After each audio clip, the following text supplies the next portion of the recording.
Kyoto, the ancient capital of Japan, known for its temples, geisha culture, and of course, delicious food. Let's go see what we can find as we explore the city.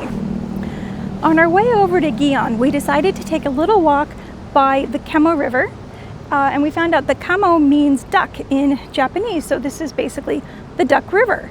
The water's pretty low right now, but you can still see some bigger fish in it, and we're just going to take a little walk. So we're going to take a little walk through Pontocho and Gion, and it's a lot of geisha houses, restaurants, private residences. So we're going to try and be as respectful as possible. So we're going to be quiet, and we'll point out a geisha house if we find one or two, but let's go take a look. Shh.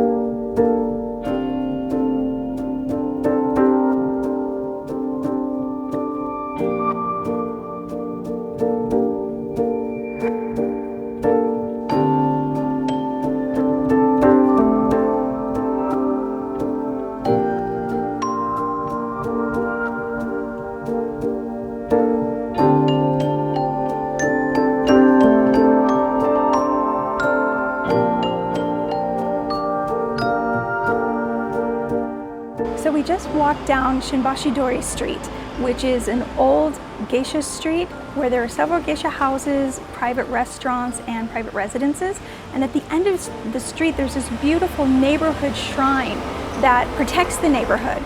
And next to that was a beautiful flowing river with willow trees and bridges that led into some other pretty nice streets. So, fun fact about vending machines. One of the reasons you see them all over Japan is they are actually placed on small pieces of private property. Like if someone owns a house and there's a small space, you can put a vending machine there through companies, and the landowner gets a small cut at the end of the month. We've just entered Maruyama Park.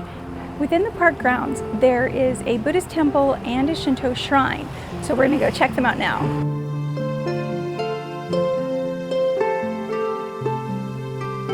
Behind me is Chion-In Gate. It's the entrance to the Buddhist temple we're going to go see, and it's 30 meters high, 400 years old, and said to be the oldest temple entrance gate in Japan.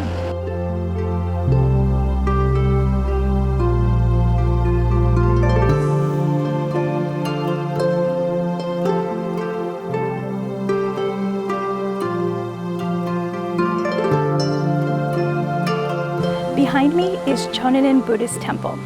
Its founder, Honin, started practicing here 850 years ago. The monks here at the temple believe that the founder, Honin, never actually died, but resides in the main statue within the temple. Now, the significance of the wooden pillar in front of the temple is that they believe that when you touch the pillar and you pray, that your being is connected to Honin directly through the braided, colorful rope that goes from the top of the pillar through the temple and connects to the top of the statue.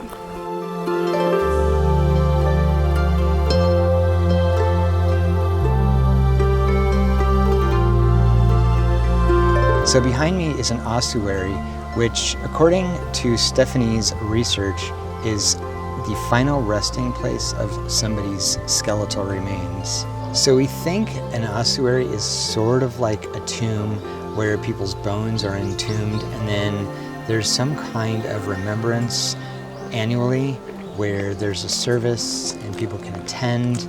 I don't quite know or understand enough about this, but if you have more information, we'd love to hear about it in the comments, because we're kind of curious about this, and we're going to do a little bit more research when we get back to our hotel. Okay, so we've walked just a bit downhill from the Buddhist temple we were just visiting, and we've headed over to Maruyama Park to walk through this beautiful park, which has a whole bunch of cherry trees here. Unfortunately, it's not cherry blossom season, so we don't get to indulge in the beauty of cherry blossoms today. I'm going to head through the park to Yasaka Shrine, which is a Shinto shrine, which is pretty cool. So let's go.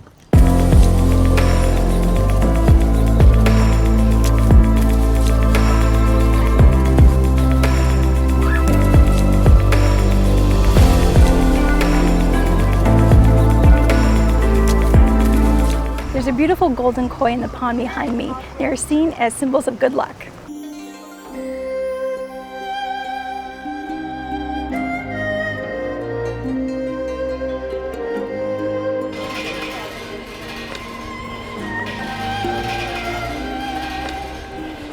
Behind me is the main hall of the Yasaka Shrine here in Kyoto. It's over 1,300 years old and it's been very, very popular. We've been watching for a few minutes and there's always people coming up to pray, taking pictures, and just enjoying the shrine and then the surrounding smaller shrines.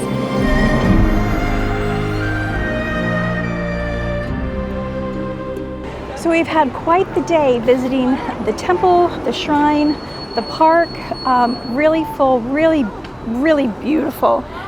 We've totally enjoyed it, but we're pretty beat, and I think it's time to call it a day. We'll probably go find some dinner somewhere, and we will pick it up tomorrow. Yes, that. We'll pick it up tomorrow. With so many delicious places to eat here in Kyoto, it can be a little hard to decide where to go have lunch. So we figured we'd go to where a lot of it starts, Nishiki Market. Let's go see what we can find to eat.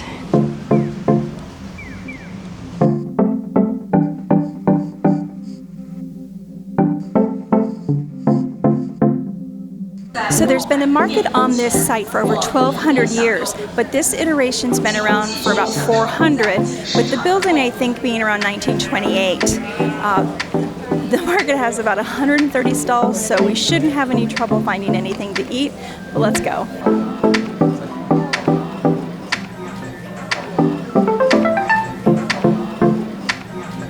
So we decided on this little place that looks like they've got sticks of deliciousness, being eel, crab, and shrimp, I think, or a large prawn, skewered, deep fried. Who doesn't love that? So we got a couple pieces and we're going to try them now. I'm going to try the eel first.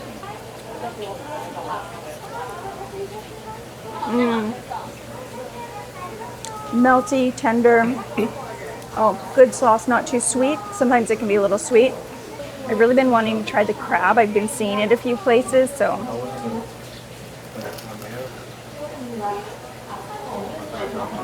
It's good. The crab is sweet. It's a little hard to taste with the delicious batter on it, but I'll keep trying. And our shrimp. Also hot, very crunchy. Yeah, that's really good. This is gonna be delicious. Arigatou gozaimasu. Oishii desu. So as we're walking, I saw these delicious looking, what I assumed were sweets, and had to stop and try them. Turns out they were mochi, and normally I haven't been a big mochi fan back in the US, and apparently I wasn't trying the correct ones. These were tender and just delicious, slightly chewy. One had the most delicious custard filling, the yellow one, and the pink one was peach. And that had a little bit of a different texture. The outside was had a little bit more of like a gel feel to it, but both were extremely delicious. So we've enjoyed our seafood skewers and the mochi, absolutely delicious, but I think it's time to stop eating for the moment. We will eat more later. And then now we're gonna go over to a museum. We've made our way over to the Kyoto Museum of Crafts and Designs. So we're gonna go in, not sure if we can film inside. So if we can, great. If not, tell you about it on our way out. So the museum itself, the exhibition area, was kind of small, but absolutely worth it. It highlighted some of the 74 types of crafts that are practiced, and some originating here in Kyoto. I mean, just how to do lacquer and how shrines are made and folding fans. It was just really, really cool. And there was some hands-on part. Don't know if the video turned out, but the hands-on part was kind of fun. So I would definitely recommend it. It was 500 yen per person to get in. It was fun.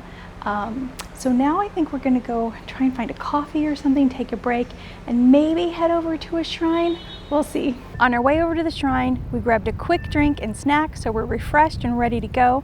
And behind me is the most gorgeous torii gate. It is for the Heian Shrine. which is behind Chris now. But I believe, and correct me if I'm wrong, that torii gates mark the entrance to shrines. And this one is huge and beautiful, and with the backdrop of the mountains that surround Kyoto, it couldn't be more gorgeous. The Heian Shrine was created in 1895 to celebrate the 1100th birthday of the city of Kyoto. That's quite a present, I think. There are gardens that are behind us as well as the shrine, so we're just going to go and explore.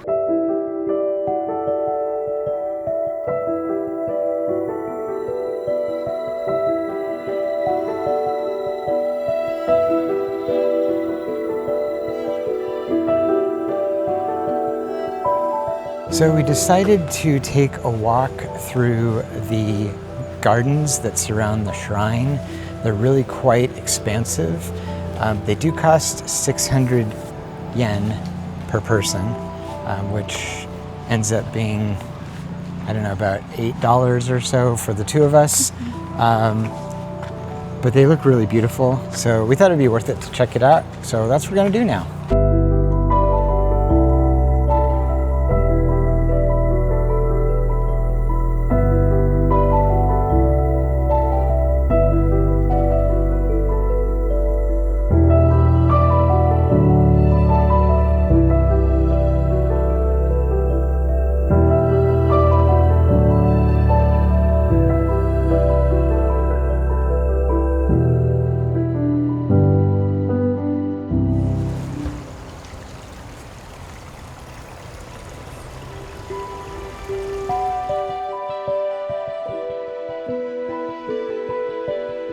We were just walking under these trees and I noticed how low the branches were and looked over and saw this support that had been made for branches, and I'm seeing it all over the place now. And in a lot of parks and public areas, the branches just would have been cut to either save time, money, keep it from falling on somebody. But here they are actually supporting the tree, and it just seems so humane and lovely. And that's actually kind of indicative in other things that I've seen as we've been traveling just this short time in Japan, just this caring about the area around you and the environment. So it's just really actually kind of touching. I'm really glad we came into the garden this afternoon. It is one of the most beautiful we've been to in a really long time, and the buildings here are gorgeous. There's a bridge that's right in front of me that is just breathtaking with the water. From what I understand, this garden and shrine are a 5/8 scale version of what the old capital was like when it was Heian, if I'm saying that right, which was the name of the imperial capital before it was named Kyoto. So if you're in Kyoto, please come to the shrine and the gardens. It is absolutely worth the money, absolutely breathtaking. So we just finished the gardens, and as Stephanie said earlier, definitely worth taking a tour. Takes about, I don't know, 30 minutes, 40 minutes, depending on how fast you walk through it. Very, very relaxing and tranquil, and just beautiful. Well, I think we're going to wrap it up for today. We've seen some pretty great things, done a lot of walking, getting kind of hungry. So I think it's time to get some food and call it a night. So I'm really excited this morning. We're heading over to Kiyomizu-dera Temple. It was one of the things I really, really wanted to see when we were in Kyoto, and we're going today.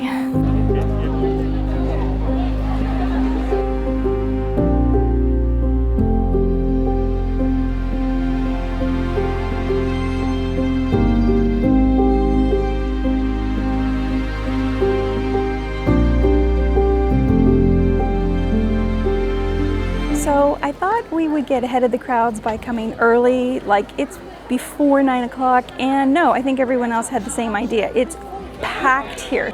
Behind me is the main hall of the temple complex, and it was built in, I think, the year 778, and the really amazing thing about it is there are no nails in it. All of the wood joints are done by expert craft wood joiner. It's just fantastic, and I think we'll be able to get a view of the entire balcony a little further on. Let's go.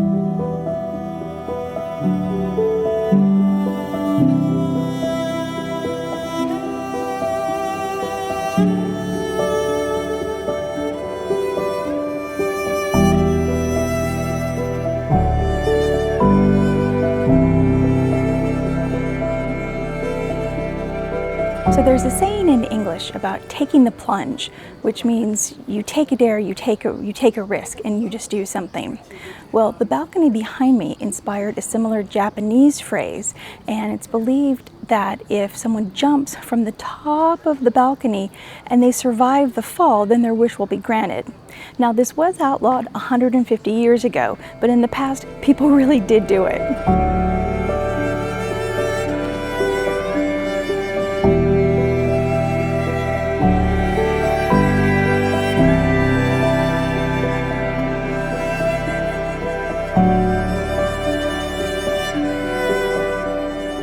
Thanks for joining us in Kyoto. Hope you liked our time here as much as we did. We are off to a new city today, so come along for that. Thanks so much for watching. Give us a thumbs up if you like it. Please consider subscribing, and we'll see you in the next one.